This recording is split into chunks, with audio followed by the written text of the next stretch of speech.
తెలంగాణ రాష్ట్ర వ్యాప్తంగా ఉన్నటువంటి పెన్షన్ లబ్ధిదారులందరికీ నమస్కారం అండి.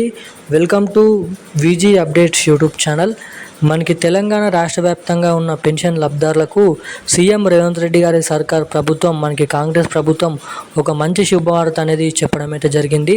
ఇక మనకి వృద్ధుల పెన్షన్లు, మనకి అదే వికలాంగుల పెన్షన్లు, వివిధ రకమైన పెన్షన్లు ఏవైతే ఉన్నాయో వాళ్ళకి మనకి ప్రభుత్వం ఏదైతే తాము అధికారంలోకి వస్తే 4,016 రూపాయలు, 6,016 రూపాయలు ఇస్తామన్న తెలంగాణ రాష్ట్ర ప్రభుత్వం మనకి వెనుకడుగు అనేది వేయడం అయితే జరిగింది. ఇక ఈ నెలలో కూడా మనకి యథావిధిగా నెల ఇస్తున్నటువంటి మనకి యథావిధిగా కూడా పాత పెన్షన్లు అనేది ఇవ్వడం అయితే జరుగుతుంది.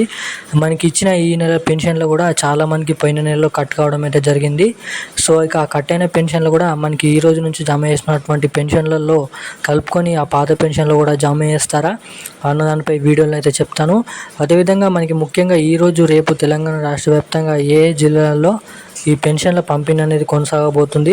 అదేవిధంగా ముఖ్యంగా మొదట ఏ జిల్లాలలో ఈ కొత్త పెన్షన్లు కాకుండా ఈరోజు ఏ జిల్లాలలో ఈ పెన్షన్ల పంపిణీ అనేది ఉంటుందో మనమైతే ఈ వీడియోలో అయితే తెలుసుకుందాం.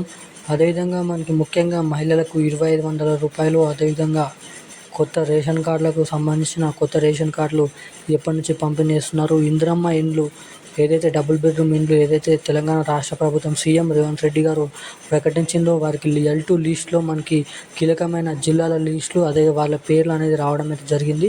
వాళ్ళు L2 లిస్టులో ఇందిరమ్మ ఇండ్లతో సహా మహిళలకు 2,500 రూపాయలు, కొత్త పెన్షన్లు 4,016 రూపాయలు, 6,016 రూపాయలు ఈ పథకాలు అనేది ఎప్పుడు రిలీజ్ కాబోతున్నాయి. అదేవిధంగా మనకి ఈరోజు ఏ జిల్లాలలో పెన్షన్ల పంపిణీ అనేది ఉంటుంది. గత 2-3 రోజుల నుంచి పంపిణీ చేస్తున్న పెన్షన్లు అనేది 30% కంప్లీట్ కావడం అయితే జరిగింది. ఇక మిగిలిన జిల్లాలలో ఎప్పటి వరకు ఈ పెన్షన్లు అనేది పంపిణీ చేస్తారు, ముఖ్యంగా ఈరోజు రేపు ఏ జిల్లాలలో పెన్షన్లు పంపిణీ చేస్తున్నారో లిస్ట్ అనేది విడుదల కావడం అయితే జరిగింది. సో ఆ లిస్ట్లో మీ పేర్లు ఉన్నాయి ఎలా లేదా అనేది ఎలా తెలుసుకోవాలో ఈ వీడియోని అయితే తెలుసుకుందాం. సో అంతకంటే ముందు ఈ వీడియోని చూస్తున్న ప్రతి ఒక్కరు కూడా వీడియోని లాస్ట్ వరకు చూసే ప్రయత్నం చేయండి. అదేవిధంగా మన ఛానల్ ఎవరైనా మొదటిసారి చూసిన వారు ఎవరైతే ఉన్నారో తప్పకుండా మన ఛానల్ని సబ్స్క్రైబ్ చేసుకోండి, ఈ వీడియోని లైక్ చేయండి. అదేవిధంగా పక్కన ఉన్నటువంటి బెల్ ఐకాన్ కూడా యాక్టివేట్లో అయితే పెట్టుకొని ఈ వీడియోని వీలైనంత మందికి షేర్ చేసినట్లయితే వాళ్ళు కూడా ఎంతో కొంత ఇన్ఫర్మేషన్ అనేది తెలుసుకుంటారు కాబట్టి మీకైతే ఇక్కడ చెప్తున్నాను.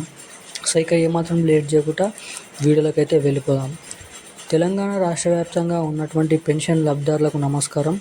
మనకి కొత్త పెన్షన్లు అనేది 4,016 రూపాయలు, 6,016 రూపాయలు, అదేవిధంగా మహిళలకు 2,500 రూపాయలు. మనకి మే చివరి వారం నుంచి లేదంటే జూన్ మొదటి వారం వరకు ఈ కొత్త పెన్షన్ల పైన ఆఫీషియల్గా డేట్ అనేది ఫిక్స్ చేసి మనకి మే నెల నుంచి ఈ కొత్త పెన్షన్లు ఇవ్వడానికి ప్రభుత్వం మనకైతే ఇంట్రెస్ట్ చూపిస్తుందని అయితే చాలా మనకి మీడియా వార్తలలో వెల్లడించడం అయితే జరిగింది. ఇక అదేవిధంగా మనకి ఇందిరమ్మ ఇండ్లకు సంబంధించిన L2 లిస్ట్ కూడా లిస్ట్ 2 విడుదల కావడం అయితే జరిగింది. మీరైతే గూగుల్ క్రోమ్లోకి వెళ్ళి మాకు ఇందిరమ్మ ఇల్లు .com తెలంగాణ అనుకుంటున్నట్లయితే 2025 మీకు అక్కడ లింక్ అనేది ఓపెన్ అవుతుంది. సో ఆ లింక్ ఓపెన్ చేసుకొని మీ మొబైల్ నెంబర్ OTP ఎంటర్ చేసినట్లయితే మీకు మీ లిస్ట్ అనేది మీరు సెలెక్ట్ అయ్యారా, L2 లిస్ట్లో ఉన్నారా లేదా అన్న దానిపై మీ జిల్లాతో సహా మీ పేరు అనేది అక్కడ ఉండడంతో మీకైతే అక్కడ అర్థమవుతుంది. ఇక మనకి ఈరోజు మనకి ఏ జిల్లాలలో 2,016 రూపాయలు, 3,016 రూపాయలు పెన్షన్ల మనకి ఈ నెల పెన్షన్లు జమ చేస్తున్నారు కాబట్టి ఏ జిల్లాలో అంటే తెలంగాణ రాష్ట్ర వ్యాప్తంగా ఉన్నటువంటి అన్ని జిల్లాలలో ఈ పెన్షన్ల పంపిణీ అనేది కొనసాగుతుంది. మనకి అన్ని జిల్లాలలో ఈ పెన్షన్లు అనేది ఈరోజు నుంచి జమ చేస్తున్నారు. ఇక అన్ని జిల్లాలలో జమ చేసేసరికి మనకి ఏప్రిల్ చివరి వారం లేదంటే ఏప్రిల్ 2వ వారం వరకు ఈ పెన్షన్ల పంపిణీ అనేది ఖాతాలో కానీ బయోమెట్రిక్ మనకి తేలు ముద్ర తీసుకునే వాళ్ళకి కానీ ఖాతాలోనైతే జమ చేస్తామని అయితే చెప్పడం అయితే జరిగింది. సో ఇప్పుడున్న అప్డేట్స్ అయితే ఇవి. Thank you guys.